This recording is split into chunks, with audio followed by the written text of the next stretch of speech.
En el presente capítulo examinaremos diversos tipos de experiencias transpersonales que presentan características psicoides. Todas ellas son algo más que un mero producto de la fantasía y la imaginación, aunque carezcan, sin embargo, de las características que nos permitirían definirlas como inequívocamente reales en el sentido habitual del término. En este capítulo utilizaremos el término psicoide en un sentido que trasciende el significado atribuido por Jung a los arquetipos.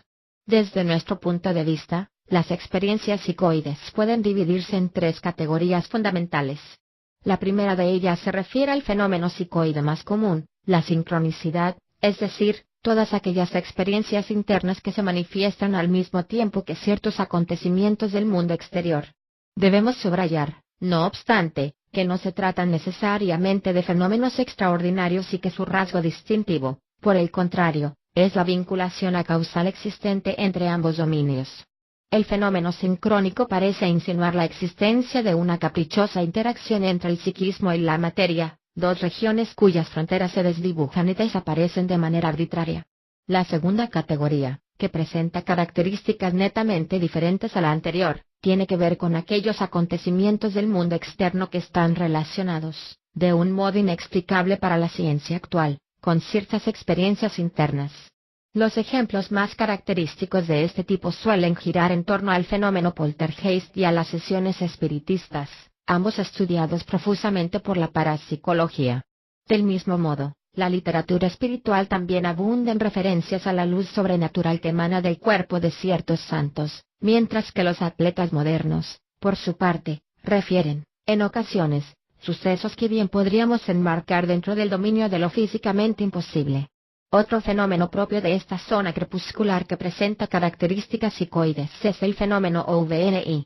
La tercera categoría de fenómenos psicoides, por último, tiene que ver con aquellas experiencias en las que se utiliza deliberadamente la actividad mental para manipular la realidad consensual.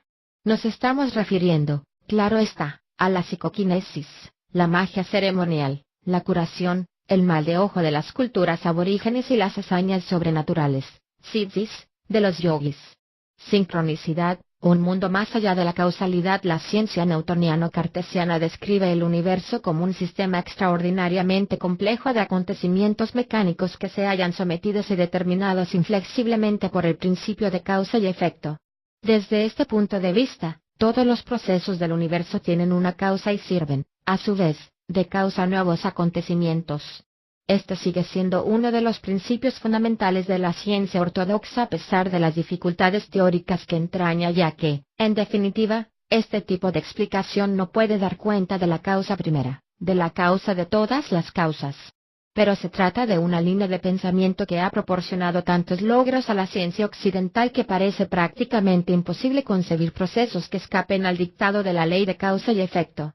La creencia profundamente arraigada en el principio de causalidad hizo que Jung se mostrara remiso a hacer públicos sus descubrimientos sobre aquellos fenómenos que no parecen adecuarse a este esquema. Es por ello que pospuso la divulgación de sus observaciones al respecto hasta reunir, con la ayuda de otros investigadores, la suficiente evidencia sobre la sincronicidad como para hallarse completamente seguro de sus afirmaciones. En su famoso libro Synchronicity, Ana Causal Connecting Principle, Jung expresó su convicción de que la causalidad no es una ley universal sino que constituye, por el contrario, un mero fenómeno estadístico, destacando, al mismo tiempo, la existencia de numerosos casos que parecen escapar a su dictado. Muchos de nosotros hemos experimentado extrañas coincidencias que parecen desafiar todas las explicaciones ordinarias. Uno de los primeros científicos interesado en este tipo de fenómenos, el biólogo austríaco Paul Kammerer, relata que cierto día le dieron un billete de tranvía que tenía el mismo número que la entrada de teatro que había comprado esa misma tarde. Lo más curioso, sin embargo, es que esa misma noche alguien le dio un número de teléfono que también tenía la misma secuencia de dígitos. El astrónomo Flammarion refiere una divertida historia acerca de una triple coincidencia de la que fueron protagonistas un individuo llamado Deschamps y un pastel de ciruelas. En cierta ocasión, siendo niño, el tal Deschamps había recibido un trozo de pastel de ciruelas de manos del señor de Fortgivo. 10 años más tarde, pidió el mismo tipo de pastel en un restaurante de París y el camarero le dijo que lo sentía porque acababa de servir la última porción a otro cliente, el señor de Fortgivo. Varios años después, Deschamps fue invitado a una fiesta en la que sirvieron nuevamente ese infrecuente pastel. Mientras estaba comiendo y pensando que lo único que faltaban en la escena era el señor de Fortescue, se abrió la puerta y entró un anciano. Se trataba, claro está, del señor de Fortesque, quien había irrumpido en la fiesta porque alguien le había dado una dirección equivocada. Este tipo de experiencias es muy interesante, pero Jung se mostró particularmente interesado en las coincidencias significativas entre acontecimientos externos y experiencias internas. Es por ello que reservó el término sincronicidad para referirse a aquellas coincidencias aparentes que implican la presencia simultánea de un estado psicológico que se haya conectado significativamente con uno o más eventos externos. La misma vida de Jung abunda en este tipo de sincronicidades. Quizás el caso más conocido sea aquel que tuvo lugar en una sesión de terapia con una paciente que se mostraba muy reticente al tratamiento y que no había mostrado ninguna mejoría apreciable hasta la fecha del incidente. Un buen día, la paciente relató un sueño en el que había recibido un escarabajo dorado. Mientras estaba analizando este sueño, Jung escuchó de pronto un golpe en la ventana y, al acercarse, se encontró con un coleóptero de la familia de los escarabajos en el alféizar de la ventana que trataba de penetrar en el interior. Era el único espécimen parecido al escarabajo dorado que podía encontrarse en esas latitudes. Jung abrió entonces la ventana, dejó entrar al escarabajo y se lo mostró a su cliente. Esta sorprendente sincronicidad tuvo un profundo impacto sobre esta y marcó el comienzo de su restablecimiento psicológico. Mi esposa y yo también hemos sido testigos de numerosas sincronicidades extraordinarias que han tenido lugar en nuestro trabajo y en nuestra vida cotidiana. Pero existe una en particular de la que conservamos un vívido recuerdo. Como ya hemos mencionado anteriormente, Christine atravesó una crisis psicoespiritual de 12 años de duración que iba acompañada de la emergencia espontánea de estados no ordinarios de conciencia. Hubo una época en la que un cisne blanco aparecía de continuo en sus visiones. Cierta noche, después de una experiencia particularmente significativa relacionada con la visión de un cisne blanco, ambos acudimos a una sesión chamánica con el chamán y antropólogo Michael Arner, al que habíamos invitado a un seminario intensivo en el Salem Institute de Big Sur, California. Michael estaba dirigiendo una ceremonia de curación de los indios Salis en la que se utiliza una canoa espíritu. Durante este ritual, el chamán emprende un viaje visionario al mundo subterráneo para rescatar el alma de la persona que ha solicitado su ayuda. Durante este viaje interno, el chamán se encuentra 3 veces con un animal que luego es identificado con el espíritu guardián o el animal de poder del consultante.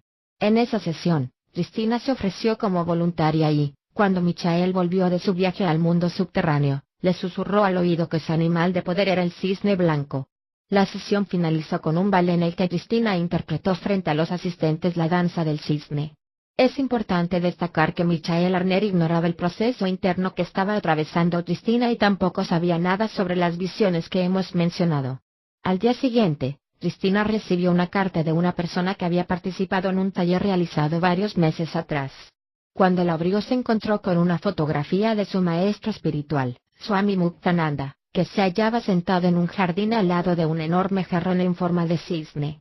Tenía una expresión juguetona y los dedos pulgar e índice de su mano derecha se hallaban unidos en un gesto universal de aprobación. Todos estos hechos, desprovistos de toda conexión causal, se hallaban, sin embargo, significativamente conectados entre sí.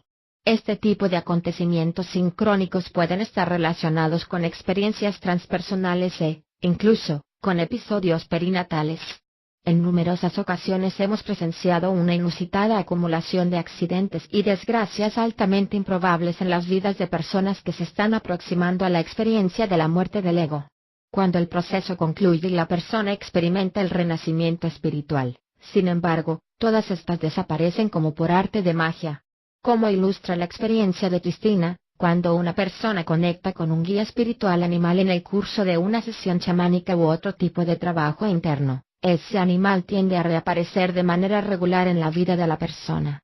Del mismo modo, cuando entramos en relación con imágenes arquetípicas tales como el ánimos, el anima, la diosa madre o la diosa del amor, por ejemplo, nuestra vida cotidiana suele verse salpicada de personas significativamente representativas de estos arquetipos. En tales casos, La única causa de este tipo de sincronicidades parece descansar en la incomprensible comunicación existente entre nuestro mundo interno y el mundo material exterior. Ciertos fenómenos psicoides provocan alteraciones dramáticas en el cuerpo humano y las funciones orgánicas. La literatura mística y religiosa abunda en descripciones de los espectaculares cambios fisiológicos que tienen lugar en quienes atraviesan estados transpersonales de conciencia. En presencia de ciertos santos o maestros espirituales, como Ramano Maharshi o San Ignacio de Loyola, por ejemplo, hay quienes han constatado que sus cuerpos parecían irradiar una luminosidad extraordinaria. Del mismo modo, existe también mucha documentación sobre ciertos místicos y contemplativos cristianos que, en estado de rapto extático de identificación transpersonal con Jesucristo, manifiestan en su cuerpo los mismos estigmas sangrantes de Cristo, llagas en manos y pies, aparentes heridas de lanza en el costado y arañazos en torno a su cabeza. Según parece, San Francisco de Asís fue el primero en presentar este tipo de signos. Desde entonces se conocen más de 300 estigmatizados que han manifestado, en su cuerpo, las huellas de la crucifixión. Un fenómeno singular vinculado con la estigmatización es la denominada alianza, un callo en forma de anillo que aparece en torno al dedo anular de algunas monjas como símbolo de su entrega a Cristo. Otra manifestación física que acompaña a ciertos estados transpersonales de conciencia es el calor. En la literatura cristiana, por ejemplo, se le denomina fuego del amor, incendium amoris. Un caso famoso de este tipo acaecido en nuestra época ha sido el del Padre Pío de Foggia, Italia, cuyo cuerpo llegó a alcanzar temperaturas de hasta 44 grados C. En la tradición sufí este mismo fenómeno es conocido como fuego de separación, mientras que en el budismo tibetano se le denomina tummo, o fuego interno. Existen casos extremos bien documentados de este tipo de manifestaciones en los que la persona llega incluso a arder o a estallar a causa de una especie de combustión espontánea. Igualmente extraordinarios resultan los informes sobre la capacidad de ciertos ascetas para subsistir sin ingerir alimento alguno. Un buen amigo nuestro, el difunto erudito tántrico Ajit Mukherjee, nos contó que había conocido ermitas de los Himalayas que vivían sin comer nada más que unas pocas gotas de mercurio al año. Según la literatura tibetana, confirmada, por otra parte, por el testimonio directo de maestros tibetanos con los que hemos mantenido un estrecho contacto personal, los cuerpos de ciertos adeptos a determinadas prácticas secretas llegan literalmente a desmaterializarse en el momento de su muerte física. En otros casos, por el contrario, existen también abundantes testimonios sobre la aparente incorruptibilidad de los cuerpos de otros santos como Santa Bernadette de Lourdes o Paramahansa Yogananda. Otra manifestación prodigiosa citada con frecuencia en la literatura espiritual es la levitación, un fenómeno que pone a prueba la credulidad de los occidentales y que ha sido descrito por testigos directos que lo han observado en ciertos santos cristianos como Santa Teresa de Ávila, por ejemplo, yogis hindúes, lamas tibetanos o mediums como Daniel Douglas Home y Eusapia Palladino. Aunque no he presenciado personalmente ninguno de estos fenómenos, me mantengo, sin embargo, receptivo ante este tipo de hechos porque han sido constatados reiteradamente por observadores de toda confianza y no se hayan desvinculados de ciertos incidentes que he podido observar directamente en mi propio trabajo. El concepto de sincronicidad tiene consecuencias importantes en la práctica psicoterapéutica. En un universo mecánico en el que todo se haya conectado por el principio de causalidad, no caben las coincidencias significativas en el sentido junguiano del término. La práctica psiquiátrica ortodoxa suele interpretar las coincidencias significativas como un fruto de la alucinación o el fraude o, en el mejor de los casos, como la proyección de un significado especial sobre eventos puramente accidentales. La psiquiatría tradicional se niega a admitir las sincronicidades o se limita sencillamente a ignorar su existencia, diagnosticando entonces equivocadamente a las coincidencias significativas como errores de referencia que acompañan a una grave patología. Por consiguiente, quienes atraviesan una crisis de emergencia espiritual y episodios abundantes en sincronicidades corren el riesgo de ser hospitalizados innecesariamente. Este internamiento conlleva una serie de problemas que podrían soslayarse fácilmente si fueran diagnosticadas adecuadamente como crisis psicoespirituales y recibieran el apoyo de aquellas aproximaciones terapéuticas que admiten la existencia de las crisis de emergencia espiritual. El mismo Jung era muy consciente de que el concepto de sincronicidad es incompatible con la ciencia ortodoxa y siguió con mucho interés el surgimiento de la nueva y revolucionaria visión del mundo que nos proporcionó la física moderna. En este sentido, Jung mantuvo una estrecha amistad y un fructífero intercambio de ideas con Wolfgang Pauli, uno de los fundadores de la física cuántica. Asimismo, en una entrevista personal que sostuvo con Albert Einstein, este le animó a proseguir sus investigaciones sobre el concepto de sincronicidad porque era totalmente compatible con los nuevos horizontes conceptuales abiertos por la física. Resulta, no obstante, lamentable que la mayor parte de las principales corrientes de la psiquiatría y la psicología todavía sigan sin valorar suficientemente los revolucionarios avances de la física moderna y la psicología junguiana. La superación de las limitaciones de la realidad material. La mayor parte de las experiencias de naturaleza psicoide tienen que ver con acontecimientos que parecen desafiar las leyes de la naturaleza. Se trata de eventos que implican a una o varias personas mostrando, en este último caso, todas las características propias de la realidad consensual. En cierta medida, la psiquiatría tradicional ha sido consciente de la existencia de este tipo de situaciones, pero desafortunadamente ha terminado relegándolas al campo de la psicopatología. Según la psiquiatría, una realidad compartida por dos personas que no se adecúa a la visión newtoniano-cartesiana del mundo es una folia con acento agudo de aux, es decir, una locura compartida. Cuando toda una familia participa de una realidad que parece infringir los principios de la ciencia newtoniano-cartesiana, como es el caso de la experiencia que llevó a C.J. Jung a escribir sus Septem Sermones ad Mortuos, la psiquiatría lo etiqueta entonces como una folia con acento agudo familia y, cuando se ven involucradas muchas más personas, se denomina alucinación colectiva.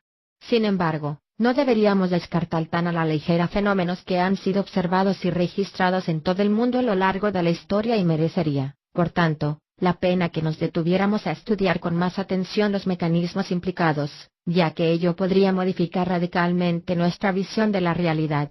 El libro de Michael Murphy, The Future of Bob, constituye una abrumadora y meticulosa recopilación de este tipo de fenómenos paranormales acaecidos a lo largo de todas las épocas. El aspecto parapsicológico de los deportes en la vida moderna. Este tipo de sucesos extraordinarios tiene lugar con cierta frecuencia en un ámbito inusitado, el deporte. Tendemos a pensar que el rendimiento espectacular de ciertos atletas es el resultado de una combinación de las facultades innatas, la voluntad y el entrenamiento físico. Sin embargo, los verdaderos protagonistas de la historia tienen una visión muy diferente al respecto. Muchos atletas nos refieren que en el momento cumbre de su actuación se hallan en un estado muy similar al rapto místico y nos hablan de milagrosas modificaciones del espacio y del tiempo que bien podríamos encuadrar dentro del dominio del fenómeno psicoide. El libro The Psychic Side of Sports, de Michael Murphy y Reo Vite, constituye un auténtico tesoro que contiene multitud de ejemplos de este tipo que fueron compartidos también por los espectadores relatados por atletas de casi todas las especialidades deportivas. Los jugadores de fútbol, los pilotos de carreras, los saltadores de trampolín y muchos otros deportistas mencionan un alentecimiento del tiempo subjetivo que les permita disponer de todo el tiempo del mundo para hacer lo que tienen que hacer. Los jugadores de golf, los futbolistas, los paracaidistas y los escaladores señalan ciertos cambios drásticos que, en ocasiones también son percibidos por los espectadores en el tamaño y la forma de su cuerpo. Los futbolistas dicen que, a veces, parecen atravesar la compacta barrera de los defensas desmaterializándose y materializándose al otro lado. Los corredores sienten una inagotable fuente de energía que les permite moverse sin apenas esfuerzos y casi sin tocar el suelo. El gran futbolista Pelé confesó que un día en el que se sentía especialmente inspirado se vio embargado por una extraña calma, euforia y energía que le hicieron sentirse absolutamente seguro de que podría sortear la sólida defensa del equipo contrario y pasar físicamente a través de ella. Muchos observadores de toda confianza testifican que las demostraciones de Morihei Ueshiba, el creador del Aikido, parecían quebrantar todas las leyes de la física. Ueshiba era capaz de enfrentarse a 6 especialistas en artes marciales armados de cuchillos y parecía cambiar de forma y tamaño e incluso desaparecer durante unos instantes para materializarse en otro lugar. Existe un documental cinematográfico en donde pueden presenciarse estas extraordinarias habilidades. En esa película, el maestro desaparece realmente unos instantes de la escena ante los mismos ojos del espectador sin que haya habido, según sus seguidores, ningún tipo de trucaje fotográfico. Por su parte, los testigos presenciales de la escena que asistieron al rodaje aseguran haber contemplado el mismo prodigio que muestra la película. El mundo de la parapsicología, ciencia, fraude y ficción. Otro tipo de experiencias psicoides, estudiado tradicionalmente por los parapsicólogos, es el de las manifestaciones espiritistas y el fenómeno poltergeist. Ya hemos hablado, en otro lugar, de experiencias transpersonales que tienen que ver con espíritus y entidades desencarnadas. Se trata de un tipo de experiencias que suele ir acompañado de ciertas coincidencias significativas entre fenómenos externos y sucesos internos que pueden ser advertidas y confirmadas por otras personas. Así, por ejemplo, se considera que determinados lugares están encantados porque muchos de los que los visitan experimentan el mismo tipo de acontecimientos inusuales. Los asistentes a las sesiones espiritistas, por ejemplo, suelen sufrir extrañas experiencias, como ruidos o golpes en las paredes o en el suelo, el roce de manos invisibles, voces que no parecen proceder de ninguna parte, sonidos de instrumentos musicales y ráfagas de aire frío. En algunos casos, también se producen apariciones de personas fallecidas o se escucha su voz a través del medium. En otros casos, los participantes presencian fenómenos de telequinesis y materialización, levitación de objetos y de personas, desplazamiento de objetos en el aire, manifestaciones ectoplásmicas y la inexplicable aparición de escritos y de pequeños objetos, aportes, un fenómeno que el famoso parapsicólogo norteamericano R. Berrini denominó mediumnidad física. Este tipo de acontecimientos eran relativamente frecuentes en las sesiones de mediums famosos como Eusapia Palladino y Daniel Douglas Home, quienes fueron estudiados repetidamente por diversos equipos de investigadores.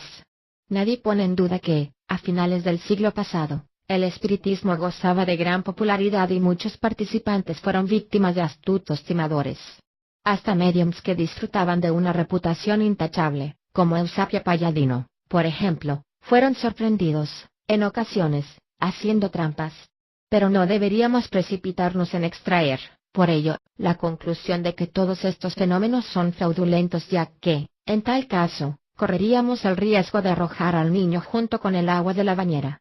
En realidad, la hipótesis de que destacados investigadores hayan malgastado tanto tiempo y energía en ocuparse de un tema meramente ilusorio resulta francamente insostenible. Difícilmente podríamos encontrar otra área de investigación en la que el testimonio experto de tantos testigos dignos de toda confianza haya sido rechazado de manera tan ostensible como un producto de la credulidad o la estupidez.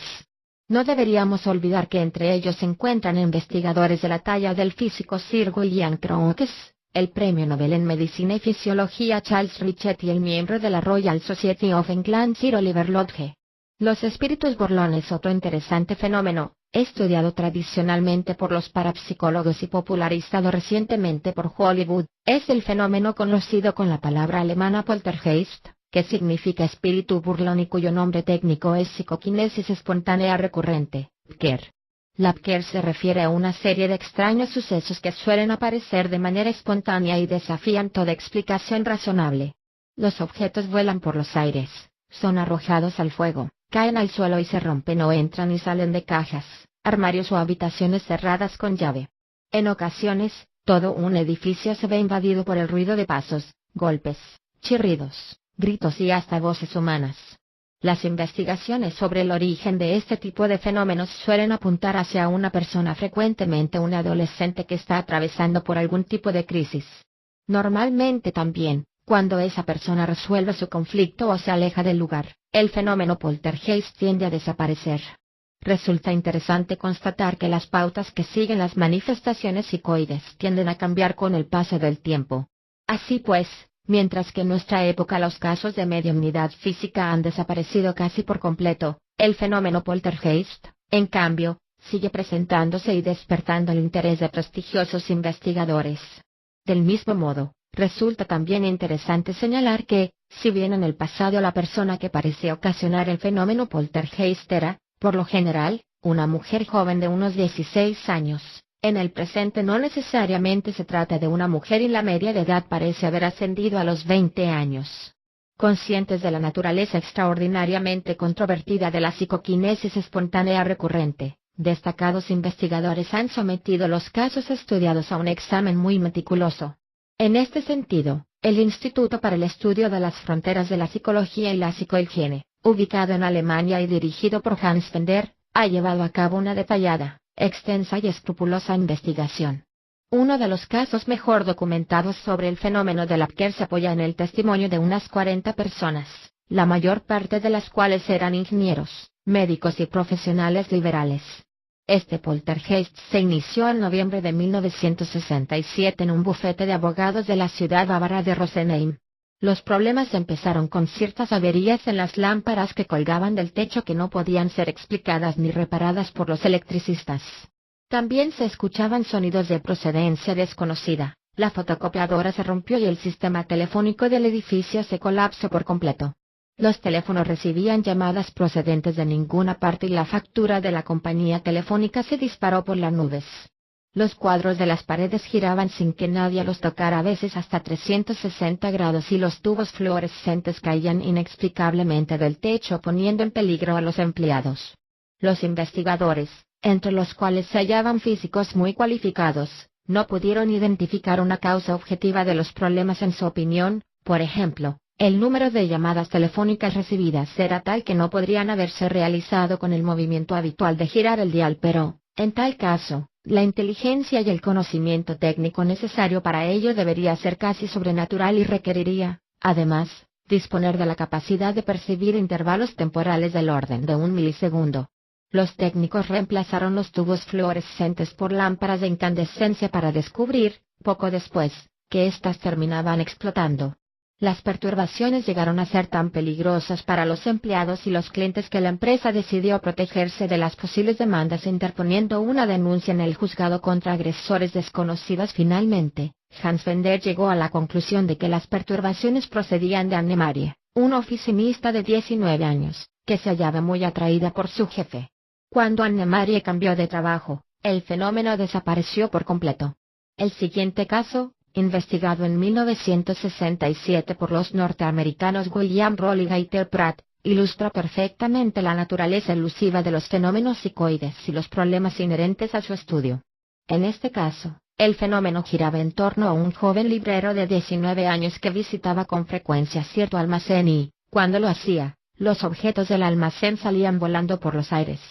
En este caso, los investigadores pudieron disponer de condiciones experimentales para observar el movimiento de los objetos, pero, aunque uno de ellos siempre se hallaba vigilando al joven, nunca pudieron ver los objetos en el mismo momento en que caían, ya que, o bien lo hacían inmediatamente antes o bien inmediatamente después. No resultaría muy difícil especular, en base a este hecho, que la misma procedencia del movimiento de los objetos era consciente de las intenciones de los observadores y se anticipaba a sus acciones de una manera francamente extraordinaria. Objetos volantes no identificados. El fenómeno OVNI constituye una de las experiencias psicoides más controvertidas de nuestro tiempo. Desde que en 1947 fueron avistados por primera vez por el piloto civil Kenneth Arnold cerca del Monte Rainier, son muchas las personas de todo el mundo que aseguran haber visto ovnis. Hay quienes dicen haberlos visto a plena luz del día, mientras que otros, en cambio, hablan de la presencia de extrañas luces en mitad de la noche. Unos aseguran haber presenciado el aterrizaje de naves extraterrestres, mientras que otros, por su parte, llegan a asegurar que se han entrevistado con extraterrestres o que han sido abducidos y llevados a bordo de una nave en la que fueron sometidos a rigurosas investigaciones científicas. El interés público que despertó el fenómeno OVNI impulsó a las Fuerzas Aéreas de los Estados Unidos a emprender una investigación exhaustiva al respecto dirigida por un comité especial de la Universidad de Columbia. La conclusión a la que arribaron los investigadores fue negativa, ya que atribuyeron la mayor parte de los avistamientos a desórdenes mentales o a interpretaciones erróneas de fenómenos fácilmente explicables como, por ejemplo, globos meteorológicos, meteoritos, bandadas de pájaros o reflejos inusuales. Pero esta investigación no satisfizo al público ni a los investigadores rigurosos. El informe del gobierno afirmaba que su principal objetivo era el de prevenir el pánico ante la posibilidad de una visita extraterrestre. Por otra parte, existen documentos que demuestran fehacientemente que las fuerzas aéreas difundieron el rumor de los ovnis para encubrir los accidentes de sus propias naves experimentales secretas.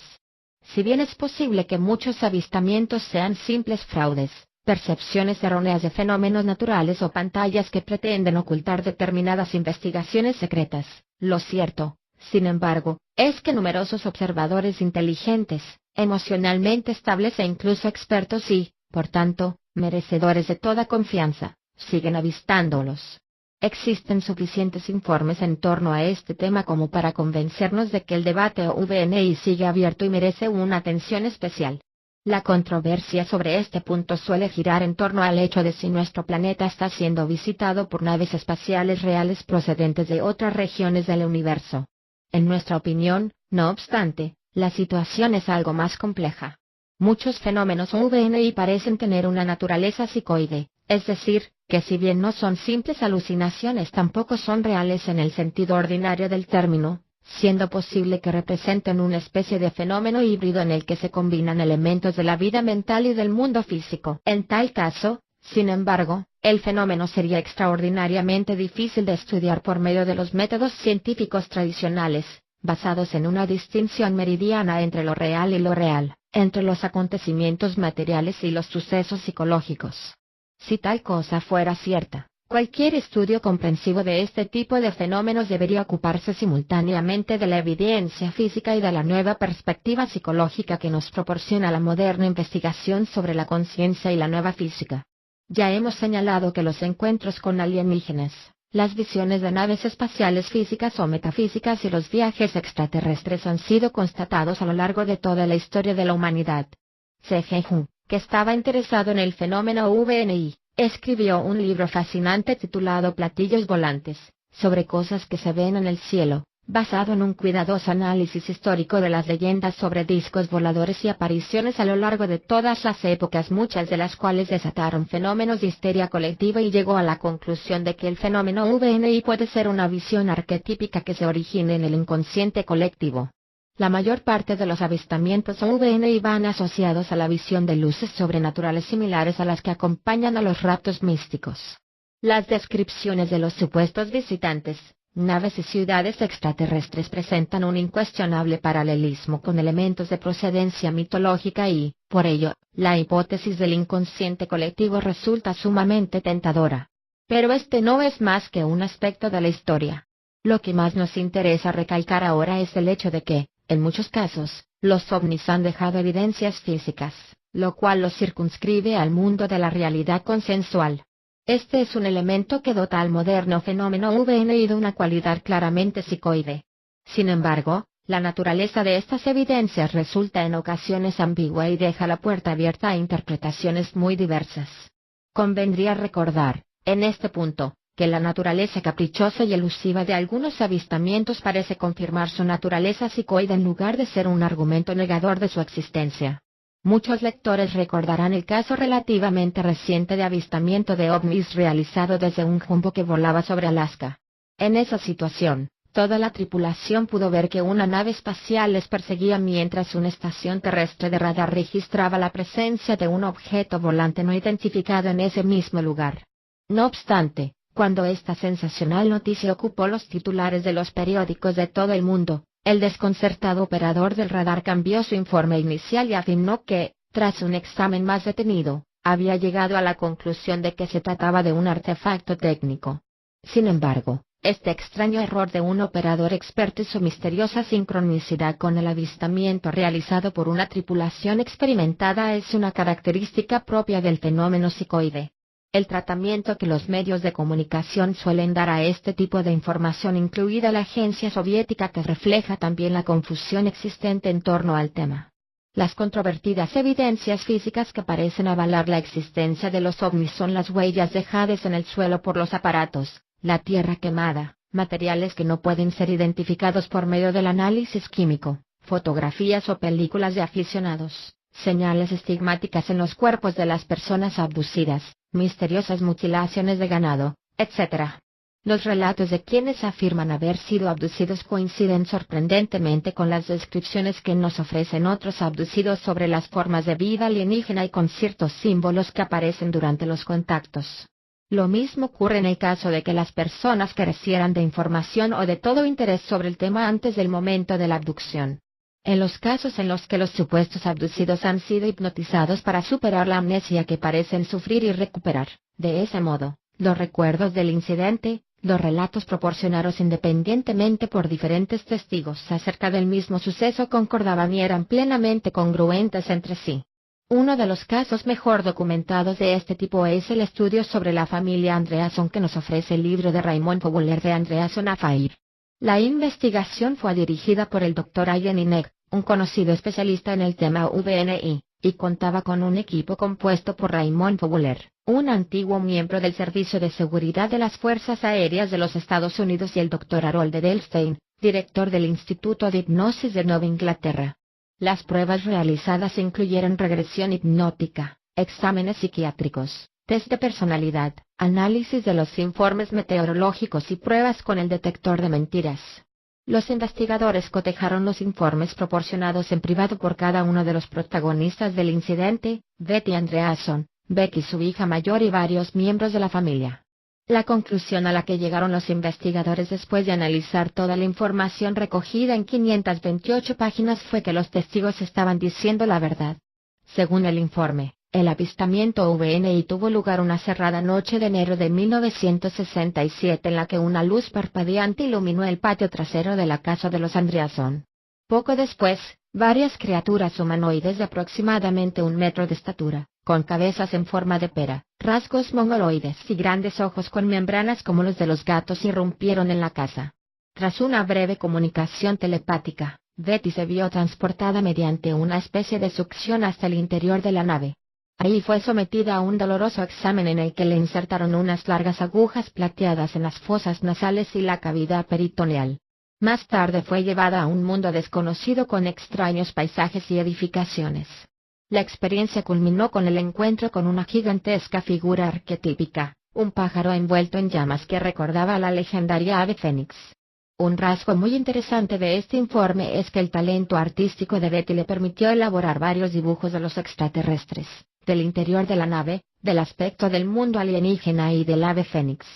Jacques Vallée, un experto astrofísico e investigador que ha estudiado y escrito sobre el tema durante 2 décadas, ha llegado a la conclusión de que el fenómeno OVNI ha ido evolucionando a lo largo del tiempo. Su propio avistamiento desde el observatorio francés en el que trabajaba, el examen de fotografías realizadas por diferentes personas y sus entrevistas a quienes afirman haber tenido un encuentro de este tipo le han llevado a conclusiones que sustentan nuestra tesis de que el fenómeno OVNI presenta características psicoides. Tras varios años de intensa investigación, Vallée ha llegado a la conclusión de que algunos ovnis tienen una realidad física que se halla muy estrechamente ligada a las inusuales experiencias internas de quienes experimentan el avistamiento. Según Vallée, las naves proceden de otras dimensiones espaciotemporales coexistentes con nuestro universo y que quizás no sean extraterrestres en el sentido habitual del término. Vallée especula con la posibilidad de que las inteligencias extraterrestres que producen y controlan el fenómeno sean capaces de manipular el espacio y el tiempo en modos que sobrepasan nuestra capacidad de comprensión e incluso nuestra imaginación. Desde su punto de vista, es posible que el estado de conciencia del observador posibilite que el OVNI penetre en su dimensión espaciotemporal y se haga entonces perceptible. Sin embargo, en su opinión, los ovnis no son el mero producto de la mente del observador, ya que, al igual que los guías espirituales de Jung, tienen una existencia independiente de nuestra propia conciencia. En otras palabras, en lugar de ser fabricaciones de nuestra imaginación, los extraterrestres utilizan nuestra conciencia como una puerta que les permite entrar en el plano de nuestra realidad cotidiana. El fenómeno OVNI presenta problemas actualmente irresolubles hasta para los investigadores más serios y dotados. Si nos atenemos a los datos que nos proporciona la ciencia, parece altamente improbable que exista vida inteligente en otros planetas de nuestro sistema solar, de modo que deben de proceder de lugares que se hallan a años luz de distancia. En tal caso, deberían disponer de una tecnología impensable para nosotros, ya que solo cabría entonces la posibilidad de que sus naves alcanzaran velocidades superiores a la de la luz, viaje translumínico, fueran capaces de escapar a las dimensiones espaciotemporales y desplazarse a través del hiperespacio, o procedieran de otras dimensiones, viaje interdimensional. Si en el espacio exterior existiera una civilización que poseyera esa tecnología, no resultaría extraño suponer que también pudieran operar sobre la conciencia individual y transpersonal de maneras totalmente desconocidas para nosotros.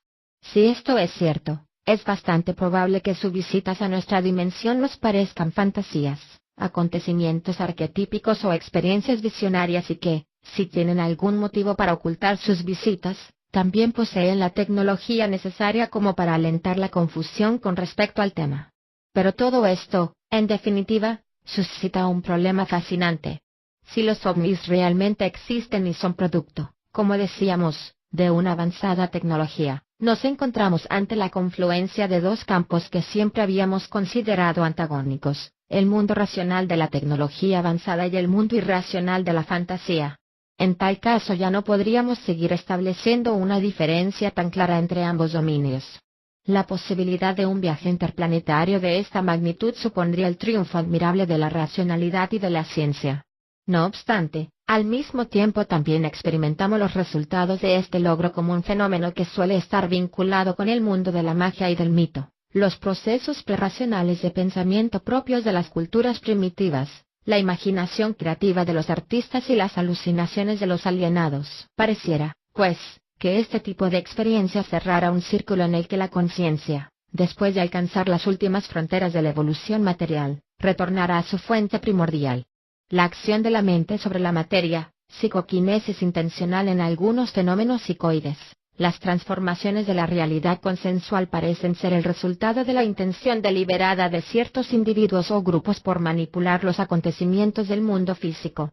Es importante destacar que este tipo de fenómeno psicoide, denominado psicoquinesis intencional, tiene lugar sin ningún tipo de intervención física, ya que los cambios ocurren simplemente debido al deseo de que sucedan o son propiciados, en ocasiones, por actos rituales o simbólicos que no guardan una relación causal evidente con los efectos producidos. La literatura espiritual y ocultista de todos los tiempos abunda en descripciones de las actividades rituales llevadas a cabo por las culturas preindustriales para influir sobre los acontecimientos externos. No obstante, la ciencia tradicional ha refutado y desmentido sistemáticamente la posibilidad de que la conciencia influya directamente sobre la materia, desestimando incluso la significativa evidencia aportada por la moderna investigación parapsicológica y la física cuántica. 269. El paradigma transpersonal, la antropología y la magia ceremonial. Los antropólogos que estudian las culturas aborígenes han observado y descrito complicadas ceremonias para invocar la lluvia, propiciar la caza, asegurar una buena cosecha o lograr muchos otros objetivos prácticos. Esos antropólogos expresan frecuentemente su asombro al comprobar que estos pueblos hacen gala de una doble lógica, ya que si bien, por un lado, muestran una considerable inteligencia, conocimiento y destreza en la caza, la pesca y la agricultura, por el otro, en cambio, sienten la necesidad de llevar a cabo rituales que a los occidentales nos parecen superfluos, supersticiosos e ingenuos. Solo quienes han atravesado estados no ordinarios de conciencia pueden comprender que esta doble lógica se refiere a dos niveles diferentes de la realidad. Desde ese punto de vista, la fabricación de herramientas y el aprendizaje de ciertas habilidades concretas tiene que ver con el mundo material, mientras que el sentido de la vida ceremonial, por el contrario, reconoce y apunta a la dinámica arquetípica del reino transpersonal. A pesar de los esfuerzos realizados tanto por los filósofos como por los científicos, la naturaleza de ambas dimensiones y de las relaciones existentes entre ellas está lejos de ser comprendida con claridad por la ciencia moderna.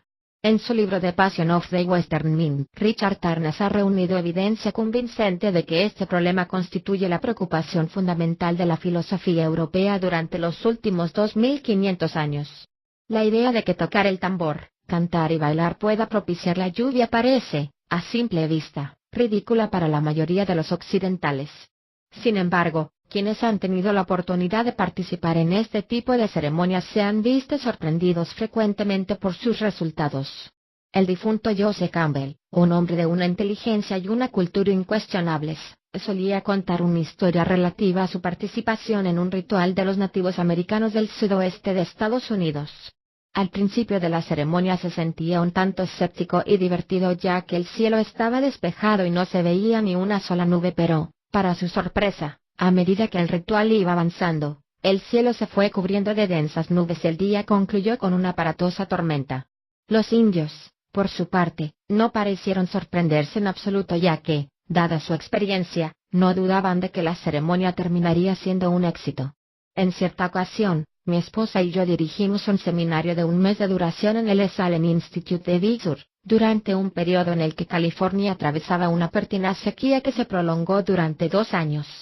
A petición del grupo, uno de los instructores, Don José Matsuo, un centenario chamán huichol mexicano, accedió a llevar a cabo una ceremonia de invocación de la lluvia. Todos nos quedamos desconcertados cuando, tras una noche de trabajo, comenzó a lloviznar, pero don José, sin embargo, se limitó a sonreír y dijo, es el Cupuri, la bendición de los dioses. Siempre sucede igual. Cuando nos dirigíamos hacia el océano para hacer la ofrenda final, la llovizna se transformó en una tormenta que duró 6 horas. No estamos afirmando que don José provocara la lluvia, sino, tan solo, que este tipo de sincronicidades suele acompañar a muchas ceremonias de invocación. Por otra parte, sería muy difícil que un chamán mantuviera intacta su reputación después de un número considerable de errores y resultaría también muy extraño que tantas culturas se hubieran ocupado de celebrar ceremonias de este tipo a lo largo de los siglos si no hubieran logrado un promedio de éxitos estadísticamente significativo. Lo mismo que acabamos de decir es también aplicable a la sanación espiritual. Los profesionales occidentales no suelen tomar muy en serio los informes de los antropólogos acerca de los éxitos terapéuticos de las ceremonias y prácticas curativas llevadas a cabo en las sociedades preindustriales, atribuyendo las supuestas mejorías al pensamiento mágico, la sugestión y la credulidad de los nativos. No obstante, los estudios comparativos realizados sobre los efectos terapéuticos de la medicina occidental y de diversas ceremonias primitivas de curación han llevado a conclusiones realmente interesantes. En el sur de Estados Unidos, especialmente en Florida, por ejemplo, los estudios realizados sobre la eficacia curativa de los antiguos sistemas caribeños de curación sobre cubanos y otros inmigrantes latinoamericanos han demostrado dar mucho mejor resultado que la psiquiatría y la medicina occidental. Por otra parte, los curanderos, sanadores chamánicos, parecen conocer los límites de sus procedimientos y remiten a los clientes que presentan determinado tipo de problemas a los médicos norteamericanos. Sería de esperar este tipo de resultados en personas con problemas psicosomáticos y emocionales, pero lo cierto es que algunas de estas aproximaciones espirituales también parecen solucionar problemas bastante más críticos. He mantenido un estrecho contacto personal con investigadores que poseen un historial académico intachable como Walter Pankey, Andrija Puerich y Stanley Krippner, por ejemplo, quienes estudiaron y filmaron el trabajo de los curanderos psíquicos brasileños y filipinos y quedaron profundamente impresionados por lo que vieron. El brasileño Arrigo, un campesino analfabeto conocido como el cirujano del cuchillo oxidado, realizaba diariamente cientos de operaciones sin anestesia ni desinfección y cerraba las incisiones uniendo simplemente con sus dedos los bordes de la herida. Según Arrigo, mientras operaba o recetaba fármacos sobre los que no tenía el menor conocimiento intelectual, decía estar poseído por el espíritu de Fritz, un médico alemán ya fallecido nativo de Heidelberg. Tony Alpoa y otros curanderos filipinos son famosos por realizar intervenciones quirúrgicas sin otra herramienta más que sus manos. Existen numerosos testimonios de estas operaciones que han sido filmadas en repetidas ocasiones y se han estudiado minuciosamente sin lograr descubrir el menor asomo de fraude. En algunos de los casos, los resultados conseguidos han sido confirmados por hospitales universitarios, incluido el tumor de pituitaria de una persona que conozco bien. Pero no hay que olvidar tampoco que, en concordancia con la cualidad elusiva del fenómeno psicoide, el análisis de las muestras de tejidos extraídas en esas operaciones demostró ser de procedencia animal. En cualquiera de los casos, lo cierto es que existen curaciones bien documentadas que parecen apuntar a la existencia de ciertas relaciones entre la conciencia y el mundo físico que solo recientemente hemos comenzado a investigar. En el extremo opuesto de la escala, los antropólogos y los médicos occidentales también nos han presentado evidencia manifiesta de los efectos negativos del mal de ojo y los hechizos maléficos. No son pocos los antropólogos que han presenciado situaciones en las que la maldición de un brujo termina abocando a la enfermedad o la muerte. También existen informes bien documentados de personas embrujadas que terminaron muriendo a pesar de ser sacadas fuera de su medio cultural e ingresadas en hospitales occidentales. Este tipo de informes son frecuentes en Australia y África, donde las influencias nativas y occidentales se entremezclan.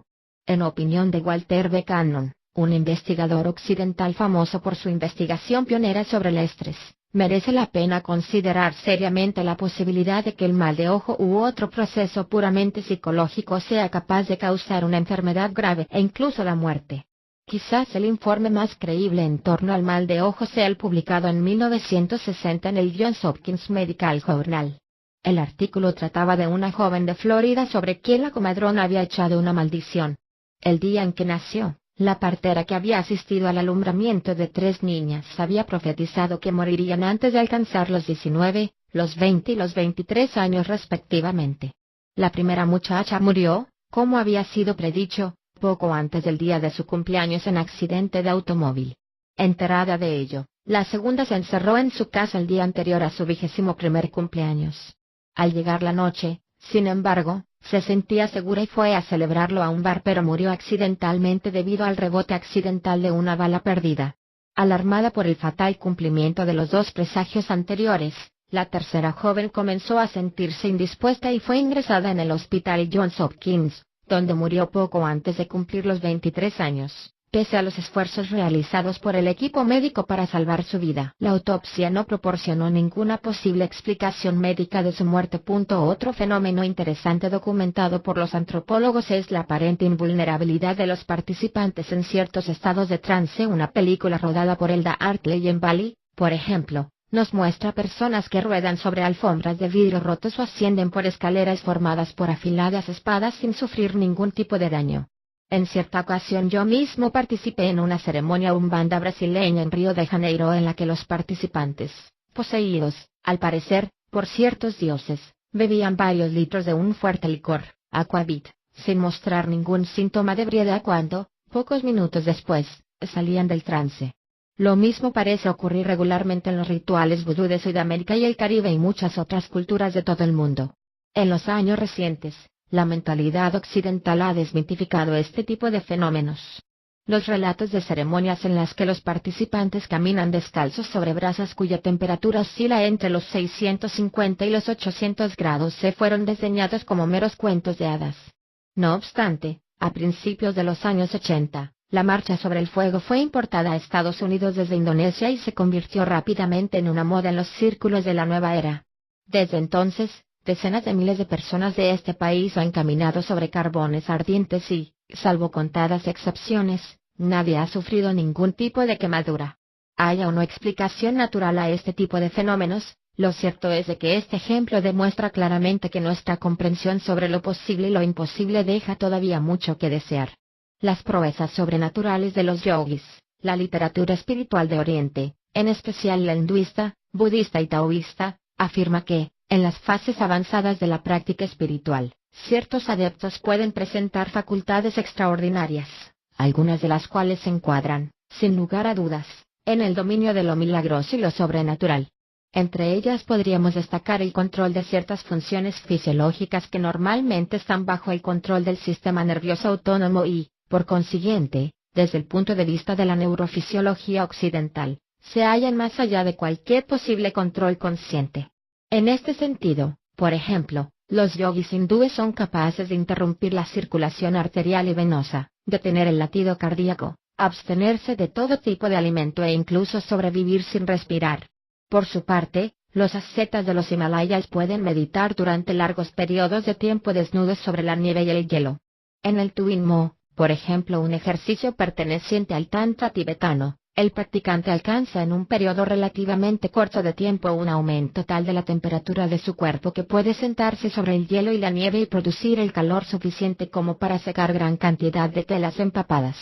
Al igual que ocurre con los relatos de la marcha sobre el fuego, este tipo de informes suelen ser considerados por los especialistas occidentales con cierta ironía, excepción hecha de algunos investigadores hindúes que han publicado estudios confirmando su existencia.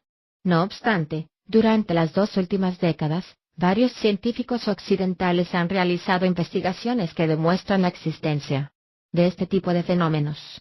En la década de los 70, la prestigiosa Menninger Foundation de Topeka ha llevado a cabo experimentos bajo la dirección de los doctores Alice y Elmer Green para medir los efectos de las prácticas espirituales.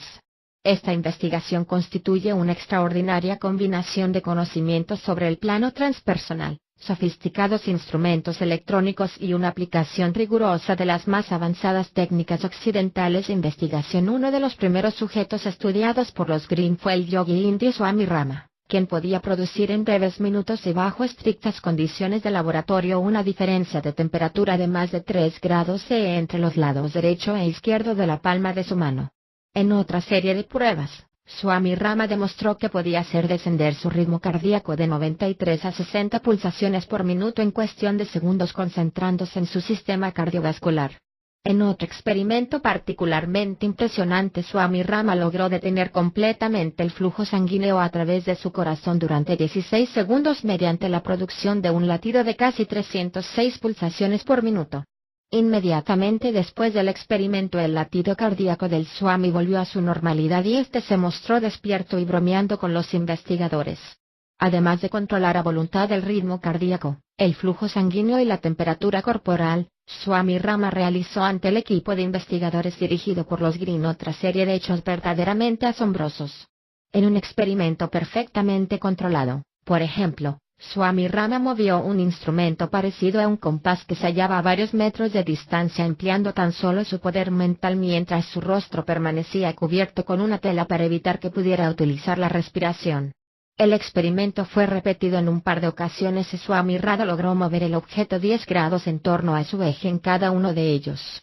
Swami Rama también podía provocar quistes en los músculos largos de su cuerpo en cuestión de segundos y hacerlos desaparecer tan rápidamente como habían surgido. Uno de ellos incluso fue extirpado y analizado clínicamente.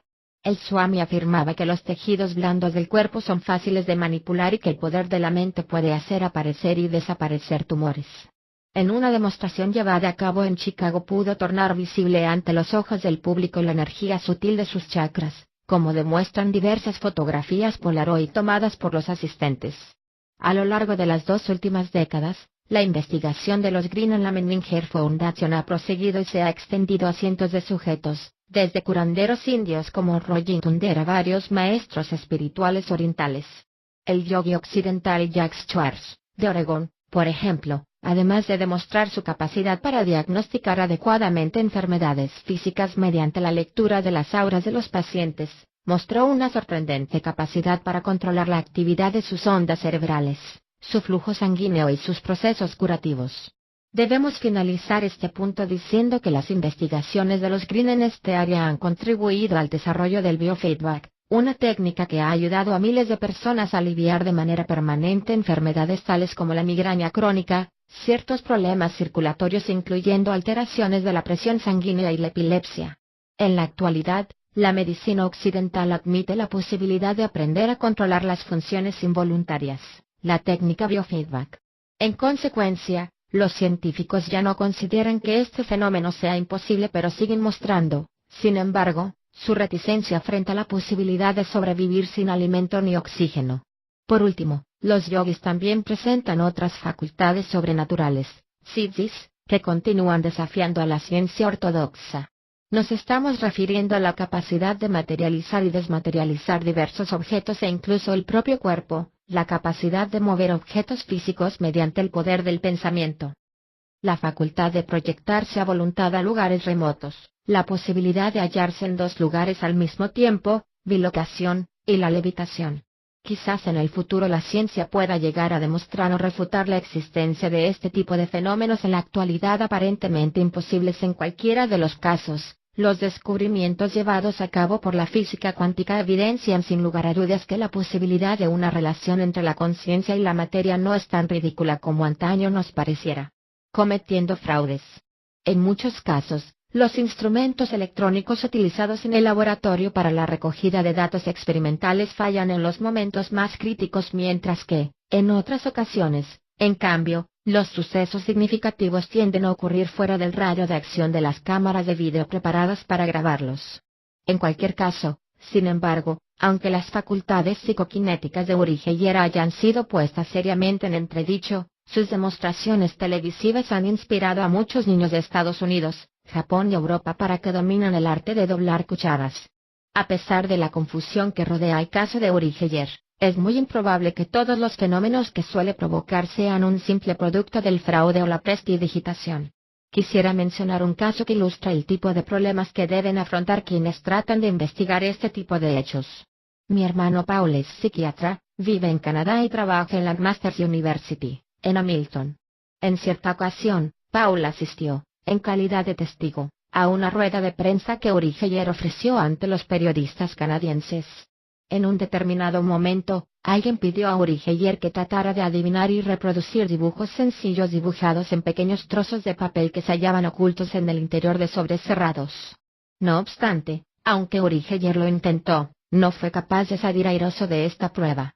Pero, en ese mismo momento, mi hermano comenzó a percibir vívidas imágenes mentales y pudo realizar la prueba en lugar de Uri Geller.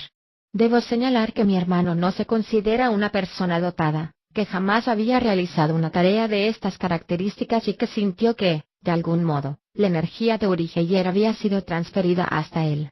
La Tierra Ignota. Concluiremos este capítulo sobre las experiencias psicoides subrayando que la literatura mística, los hallazgos de la investigación de laboratorio sobre la psicoquinesis, la experimentación científica moderna nos proporciona cada vez más datos que avalan la existencia de la psicoquinesis. Sin embargo, por más cuidadosa y meticulosa que sea la investigación, estos descubrimientos todavía son muy controvertidos ya que deben vencer una enorme resistencia en la medida en que se oponen al modelo newtoniano cartesiano del mundo y parecen apoyar la idea de una realidad supernormal. La existencia de la psicoquinesis ha sido demostrada en diversos experimentos de laboratorio con una metodología que va desde los simples lanzadores de dados hasta la utilización de técnicas de emisión de electrones en el proceso de descomposición radiactiva, sofisticados aparatos electrónicos y modernos computadores. También se han llevado a cabo experimentos con objetos vivos como, por ejemplo, la curación psicoquinética de animales, plantas, cultivos de tejidos y enzimas, e incluso se ha llegado a detener y a reactivar el corazón de una rana que había sido extirpado de su cuerpo.